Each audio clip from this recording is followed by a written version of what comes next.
देश जल्दा प्रधानमन्त्री र गृहमन्त्री गायब, स्टाटस लेखेकै भरमा सरकार चल्छ, चुल्यो आक्रोश, बढ्यो रविको सक्रियता। गृह प्रशासनको ठूलो असफलता, नागरिकको ज्यान जाँदा कहाँ लुके स्टन्टबाज गृहमन्त्री सुदन गुरुङ।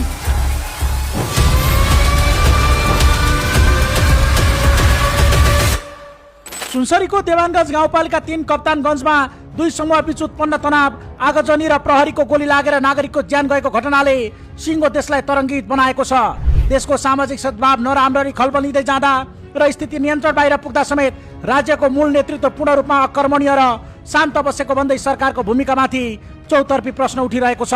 सङ्कटपूर्ण अवस्थामा मुलुकलाई निकास दिनुको सट्टा प्रधानमन्त्री बालेन्द्र शाह बालेन र गृहमन्त्री सुदन गुरुङ जिम्मेवारीबाट पन्छिएपछि राजनीतिक तथा नागरिक वित्तबाट सरकारको उपस्थितिमाथि नै गम्भीर आशंका जन्मिएको हो। कप्तानगञ्जमा साम्प्रदायिक तनाव बढेर स्थिति तनावपूर्ण बन्दा सरकारले कुनै ठोस समन्वयकारी वा कूटनीतिक अग्रसरता लिएन, बरु उल्टै अशान्त क्षेत्रमा सुरक्षा निकाय परिचालन गरेर अन्धाधुन्द गोली चलाउँदा युवाको ज्यान जानुका साथै दर्जनौं नागरिक घाइते भएका छन्। यति गम्भीर र संवेदनशील घटना घटिसक्दा पनि सरकारका तर्फबाट तत्काल कुनै सम्बोधन नहुनु र घटना घटेको 3 दिनसम्म प्रधानमन्त्री तथा गृहमन्त्री मौन रहनुलाई राजनीतिक वृत्तले गम्भीर लापरवाही मानेको छ।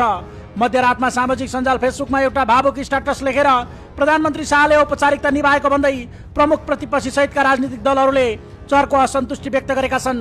यसैबीच नेपाली कांग्रेसका सभापति गगन कुमार थापाले सरकारको यस्तो गैर जिम्मेवार शैलीप्रति कडा आपत्ति जनाएका छन्। यस्तो संवेदनशील बेलामा पनि प्रधानमन्त्री भाउ खाएर र ठालु भएर बस्ने हो भन्दै थापाले प्रश्न उठाएका छन्। उनले भने सरकार केवल बन्दुक गोली र लाठीमा मात्र देखिनु हुँदैन, सरकार अभिभावक मात्र होइन, नेतृत्व पनि हो।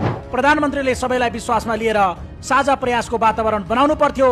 संकटको यस घडीमा सडकमा रगत बग्दा स्टाटसमा सरकार चलाउने प्रवृत्तिले देश कता जाँदैछ भन्ने गम्भीर चिन्ता थपेको छ। प्रधानमन्त्री र गृहमन्त्री हराउँदा रविको अग्रसरता। देश संकटको मोडमा उभिँदा सत्तारूढ दल राष्ट्रिय स्वतन्त्र पार्टी रासपाका सभापति रवि लामिछानेको भने राजनीतिक सक्रियता एकाएक बढेको छ। सरकारले गर्नुपर्ने काम पार्टी सभापतिले गर्नुपर्ने स्थिति सिर्जना भएपछि विपक्षी दलहरूले समेत सरकारको खोजी गर्न थालेका हुन्। सभापति लामिछानेले बुधबार बिहान सिंहदरबारमा सर्वदलीय बैठक आह्वान गरे। बैठकमा नेपाली कांग्रेसका नेकपा एमाले, नेपाली कम्युनिस्ट पार्टी, राप्रपा, श्रम संस्कृति पार्टी, जसपा नेपाल, जनमत पार्टी लगायतका शीर्ष नेताहरू सहभागी थिए। बैठकमा नेताहरूले देशको नेतृत्व तह पूर्ण रूपमा अलमलमा परेको टिप्पणी गर्दै रविको पहल कदमीलाई भने सकारात्मक रूपमा लिए। एमाले महासचिव शङ्कर पोखरेलले भने सर्वदलीय बैठकको आयोजना सरकार तथा प्रधानमन्त्री आफैले गर्नुपर्थ्यो, तर सरकारले अग्रसरता नलिएकाले लामिछानेजीले बोलाउनु भयो। यसलाई हामीले सकारात्मक रूपमा लिएका छौँ। सर्वदलीय बैठकपछि नेताहरूले 7 बुँदे संयुक्त अपिल जारी गर्दै आपसी भाइचारा र सामाजिक सद्भाव कायम राख्न देशवासीलाई आह्वान गरेका छन्। बैठकपछि लामिछाने